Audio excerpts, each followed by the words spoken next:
IPL మైదానంలో ఆట ఉత్కంఠగా సాగుతుండగా ఆకాశం నుంచి గ్రహాంతర వాసులు దిగివచ్చి ఆటగాళ్లను కిడ్నాప్ చేస్తారా? ఇది కట్టుకథ లేక నిజంగానే జరగబోయే ప్రమాదమా? 24 మిలియన్ల ఫాలోవర్లు ఉన్న బ్రెజిల్ జ్యోతిష్యురాలు చెప్పిన జోస్యం ప్రపంచవ్యాప్తంగా ఎందుకు ఇంతటి కలకలం రేపింది? ఫిఫా ప్రపంచ కప్ 2026 మ్యాచ్లోకి నిజంగానే ఏలియన్స్ వస్తాయా? అసలు ఈ ఏలియన్ అటాక్ డ్రామా వెనుక ఉన్న నిజాలేంటి? వ్యూస్ కోసం ఆడుతున్న ఆ జ్యోతిష్యురాలి నిజస్వరూపమేంటి?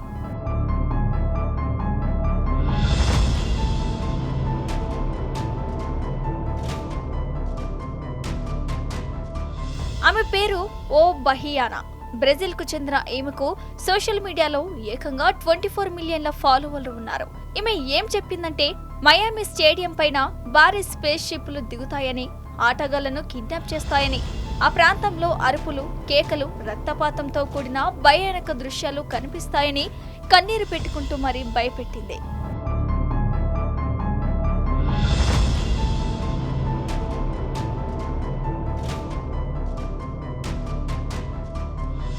ఇక్కడ మనం ఆలోచించాల్సింది ఒక్కటే, టెక్నాలజీ పెరిగిన ఈ కాలంలో ఏఏ సహాయంతో ఏ ఫోటోనైనా ఏ వీడియోనైనా క్రియేట్ చేయవచ్చు. మయామి ఎయిర్పోర్ట్ నేపథ్యంలో వచ్చిన ఒక చిన్న పోస్ట్ వైరల్ అయింది. దాన్ని ప్రజలు నిజమని నమ్మేశారు. ఒక జ్యోతిష్యం ప్రజలను ఇంతలా ఎలా ప్రభావితం చేస్తుంది? సామాన్య ప్రజల భయం వెనుక ఉన్న సైకాలజీ ఏమిటి అనేది ఇప్పుడు పెద్ద చర్చనీయాంశం.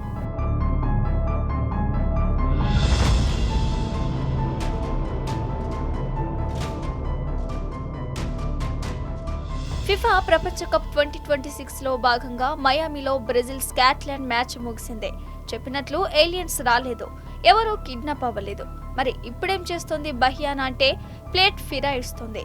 నేను అది జరుగుతుందని చెప్పలేదు, కేవలం నా కల మాత్రమే వివరించాను అని మాట మారుస్తుంది. దీంతో నెటిజన్లు ఆమెను ఏకిపారేస్తున్నారు. ఏలియన్స్ ఏవి అని ఫోన్ చేసి మరీ నిలదీస్తున్నారు. ఇది ఇంటర్నెట్ యుగంలో జరుగుతున్న ఒక వింత సామూహిక భ్రమ. తప్పుడు వార్తలు ఎలా ఒక వైరల్ ఫీవర్ గా మారతాయో అనడానికి ఇదే నిదర్శనం.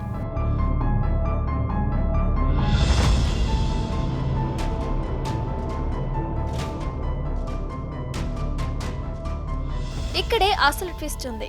గ్రహాంతర వాసుల విషయానికి పక్కన పెడితే ఆ రోజు జరిగిన భూకంపాలకు తన జ్యోతిష్యానికి ఏదో ఒక రూపంలో సంబంధం ఉందని ఆమె కొత్త వాదన మొదలుపెట్టింది. అంతేకాదు, బ్రెజిల్ ఫుట్బాల్ భవిష్యత్తు గురించి మరో ప్రిడిక్షన్ ఇచ్చింది.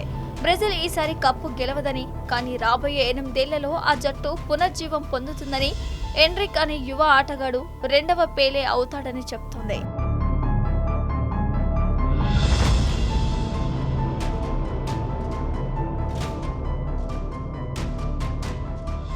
చివరగా ఒక్క మాట, మనం అడ్వాన్స్డ్ టెక్నాలజీ కాలంలో బతుకుతున్నాం, కానీ మూఢనమ్మకాలు, భయాలు ఇంకా మనల్ని వదలటం లేదు. ఒక చిన్న కళ కోట్ల మందిని ఎలా పిచ్చెక్కించగలదో, సోషల్ మీడియా ఒక చిన్న పుకారును ఎలా భూతద్దంలో చూపిస్తుందో చెప్పడానికి ఈ ఏలియన్ ఎపిసోడ్ ఒక నిదర్శనం. పబ్లిసిటీ కోసం ఎంతకైనా తెగించే ఇలాంటి వారిని నమ్మే ముందు అసలు నిజాలు తెలుసుకోవడం మన బాధ్యత.